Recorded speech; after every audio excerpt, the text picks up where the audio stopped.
Hey guys, so if the editing's a little strange in this video, my bad. Had a cough, recovering from COVID, so please don't kill me. Um, and in other news, the Starfield and New Vegas video is still in the works. Lagging behind on it. School started, got really sick. Less excuses, more video soon, so don't worry about that. But this is a game for the Forever Winter that I've been following for a while now. Um, it struck me immediately as a very grimdark aesthetic sort of game. Um, and I'm sure, as you'll see if you go and look up a lot of the concept art and things, as you know, bodies strapped to tanks and things of that nature, meat armor, very very cool and stylized. I think it's one of the biggest selling points of this game. Just the kind of like soul put into it. But I skimmed through this video once already, and there's a bunch of really cool talking points that I want to get into. But first, we'll watch through it, and then we'll skip back and kind of see how this thing goes.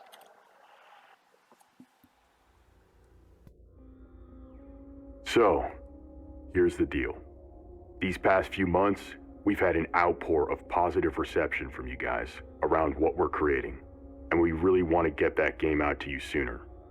That's why we're diving right into early access on September 24th, 2024. So first of all, that date is exceptionally close to this trailer's announcement, which is how I personally think a lot of game companies should do it instead of, edging us for, years on end and then delaying it inevitably, two or three times. It's really, really nice to know that these devs are looking out for us and trying to get us engaged with the product early on. Um, of course, the argument can be made that like, they need play testers or, maybe they're low in funding, can't afford it themselves, so, they're getting us into it. But there was a closed beta, and from what I can tell, it was very well received. I watched a bit of gameplay myself. It looks a little rough. Movement could use some work, things like that. But it's good to know that they're confident enough to just give this to us now. And from what I know of these devs and the rumors I've heard, they're very, very in tune with what we want. So, very, very cool. And a heartfelt thank you to everyone who participated in the beta. The team has been rocking around the clock to incorporate a ton of the feedback you guys gave us, and we can't wait to share the progress. I mean, even there, right? They've mentioned that they've already started taking in feedback. So like, if the release is bad, we'll know it because the people who played in the beta are gonna say so. I mean, sure, like part of it was NDA'd, but a lot of people got to show gameplay and stuff like that, and they seem to have enjoyed it. So if it is bad and they haven't actually listened to player feedback, you probably bet we'll know. Now, I don't believe anyone should have to pay more than 50 USD for a game.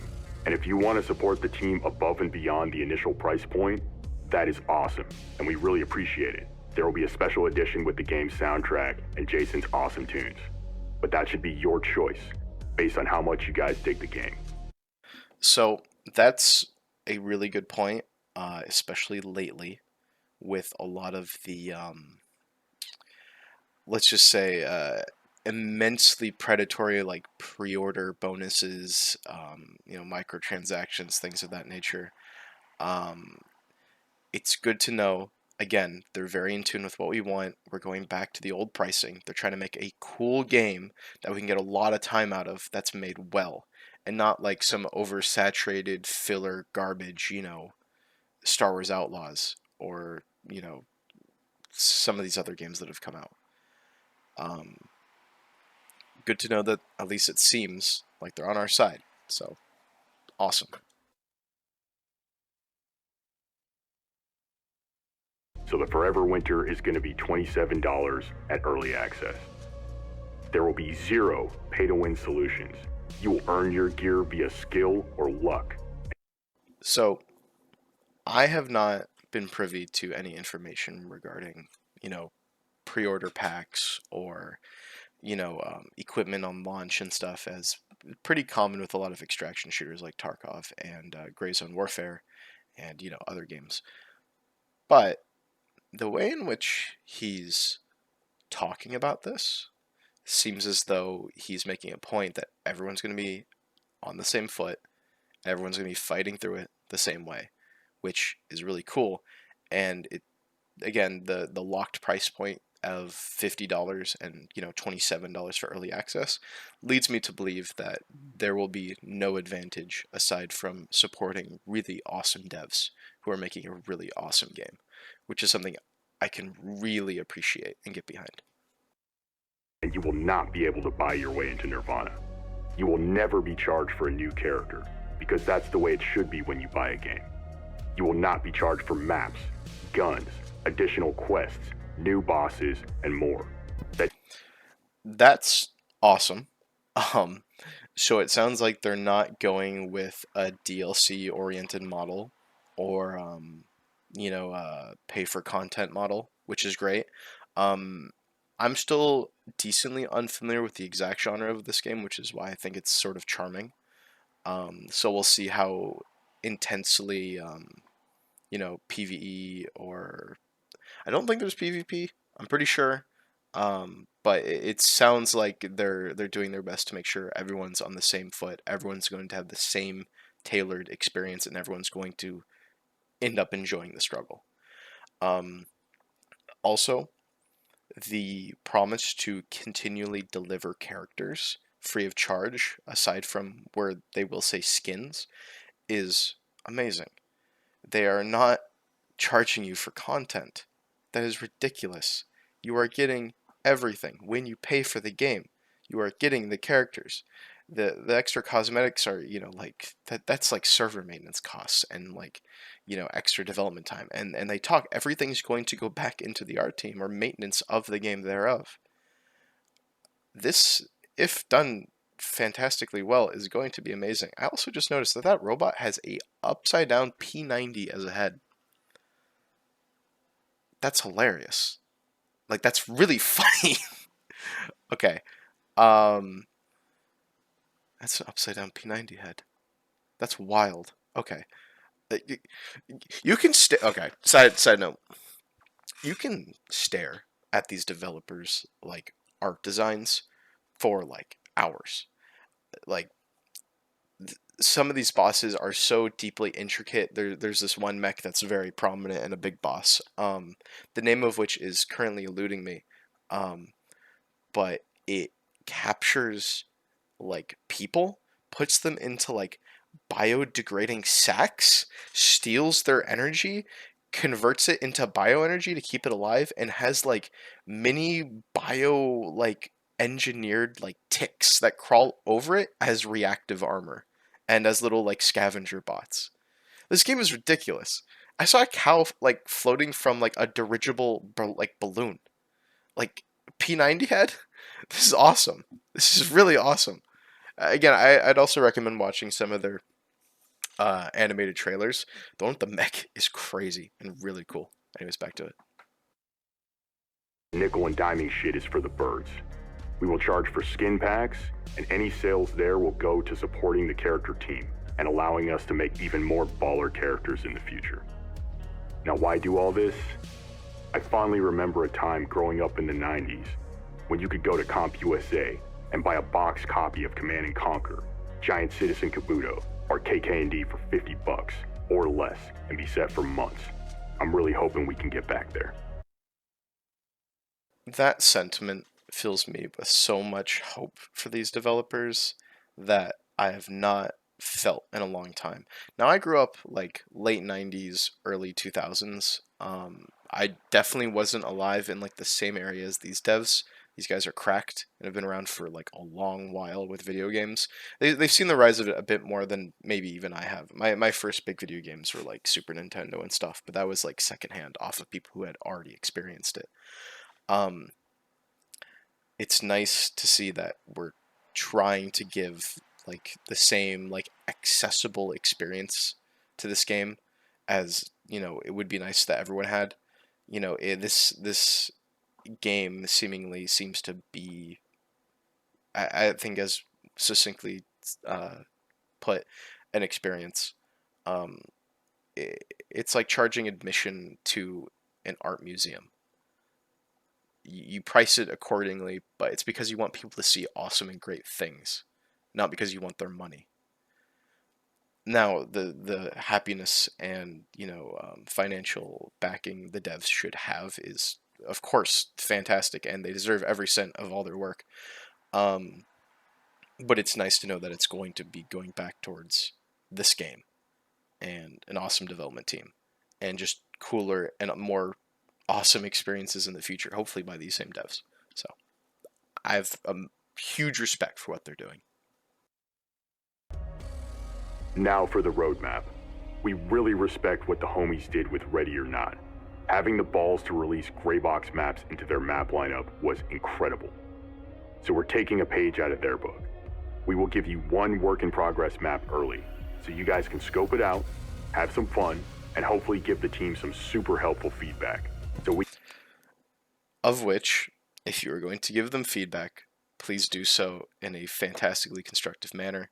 I think I can speak for a lot of my friends who I've shown this game to. We want this to be as amazing as it possibly can be. I think everyone, the community, if this really gets the backing that something like Helldivers like had, at the beginning of like Helldivers 2's like life cycle, this is going to be crazy because this can be more productively maintained over the years. I think in comparison to a game like Helldivers, that encourages that sort of like play. Um, you know, we're accustomed to games like this, having some sort of like, I guess our like what I'm trying to say is our patience is very closely tied to the sort of game mechanics we're used to. We understand like, steps forward, steps backwards, and we can appreciate the development cycle in the same way. A little tangential, but I think for those of you who know what I'm trying to say, it'll ring true. But anyways, cool game. Let's keep going. We can make them even more kick-ass when they drop fully. Taking it one step further, we want the community to get a chance to vote on which bosses and which features we bring online first in our post-launch plan. Anyone who bought the game will get access to an exclusive channel in our Discord. There, you will be able to vote on what or who drops next. The art team and our brothers at Evolve 512 broke our backs to make sure we planned months in advance to give you guys the post-apocalyptic road trip you deserve. And if the game does well, shit. We want to bring this art style to entirely new environments in the future. I don't exactly know what he means there, but I hope it's him saying that they're going to continually develop more areas in game or maps, or they might be talking about even jumping genres with the same sort of aesthetics, which could be really cool. I think so often we have game developers who are so tied up in making the same thing over and over and over again that people don't get to see the scope of what could have really existed. Um, let's talk about like Call of Duty and Halo and Skyrim and some of the Elder Scrolls games. I won't talk too much on that because there's some really huge technological jumps in the development time between titles. But it'd be really cool to see some expanded either maps in this game or perhaps even different, titles with the same aesthetic. Really cool. It's going to be a wild ride. Now let's talk hosting. Regardless of how many people play, you will always be able to play with your friends locally and via peer-to-peer hosting. Yes. For the love of God, yes. I have played too many games. I have played too many games that I have bought and then not been able to play day one. I don't like being locked out of servers. I went through playing Destiny once. I will never go back, having to go day one into DLCs and having all the servers broken for hours just to get in and then get disconnected again the same day, wasting hours of my time. Thank you, Fundog. Thank you for doing what every other developer should do on launch. Thank you so much. Now I understand a certain amount of backend that comes with this, and I could be using that term wrong. I don't think I am. But in terms of like loot and things, if things aren't like instanced and like directly possibly connected to a server, people can get unfair advantages if they want to do that. But this game, seemingly, if it is just PvE, they're just going to ruin the experience for themselves. And I think that's something a lot of my more like mature gaming friends have like come to the conclusion to, especially in single player games. You don't want to cheat. You just ruin the entire game for yourself. You get the best stuff, and then there's nothing to do. Um, Same goes for games like this. So you know what? If they're just gonna give the power to the players and let us just just open the gates for us on launch day, it's gonna be super great. And I think that's going to get rid of a lot of that day one title sort of like angst that a lot of people have when it comes to like big and like impressive games. Because if something goes wrong, someone's gonna write a Steam review, talk about it, and then get pissed. So um, thank you, Fun Dog. Super great. We learned from the nightmares some of our industry colleagues have gone through this past year. So that means no infinite loop matchmaking bugs, and no flooded servers where you can't jump into what you just bought. We did this so that no matter what happens, when you buy our game, you can jump in and rock and roll, even if it's solo. If you want to reach out to the dev team, hit up the Discord. There's a ton of homies in there that love Grimdark just as much as we do. I will also say, great idea to join their Discord. There's a lot of concept art and like some just really cool like snippets of gameplay and stuff that you can only find on their Discord. Their lead artist is cracked out of his mind. He has made some of the coolest concept art tables, one of which you can find has your character right in the center, and both two of the major factional sides are off to the left and right, and it's all just like the character art and concept art to scale to your own character. And it is so cool just to see like the absolute grimdark horrors and the mechs just absolutely towering over your dude. Gives you some really cool scale without even playing the game. So like even in the conception stage, like this is awesome. This is really cool. Now on a more somber note, these past few months, we lost Spec Ops The Line, Project Boundary, and now they are shutting down the Battlefield 3 servers. The reality is, in the never-ending quest for profit, they are closing the gate on some really special games that inspired us. Definitely worth looking into. The situation has kind of gone down lately. You can see a lot of content about it on Asmongold and Pirate Software. They both talk about it, both with different perspectives and different like information levels. Both definitely worth a watch just to get informed. But a lot of games are shutting down servers, and something I think a lot of people have forgotten about is that a lot of this, especially like newer stuff, like will probably be archived in some way or another. But once corporate support or general support of like the community like runs thin and goes, our favorite games will just diminish into nothing. And people stop sharing them, they'll get lost into the darkest corners of the internet and we'll never be able to play them again. So it's worth just thinking about. I worry every day about Star Wars Galaxies. One of the most like formative games of my entire life was just like a and I got into the game at like the worst time too, apparently, according to the community. But I would hate to never be able to like revisit that game. Like that's insane. And I think that magic is timeless. And I think a lot of this is art and it's like preserving an art piece. We need to be cognizant of it. It's really important. Anyways, back to it. Games cost more now to develop than they ever have, and that means risk mitigation is priority 1, 2, and 3. And remember, it's not their fault. They're a product of their environment. And that's why this year has been so inspiring, to see other crews breaking out of that muck to bring the magic, one ammo belt at a time.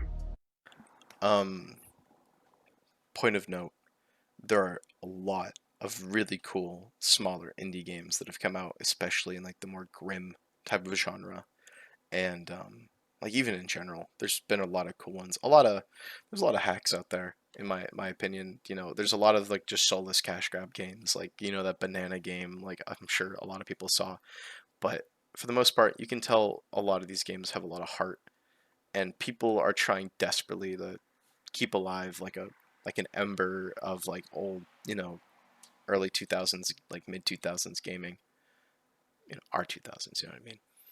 And there's a lot we can do, and a lot I think we're going to do. A lot of stuff I want to do. Lastly, words cannot express how much we appreciate your support.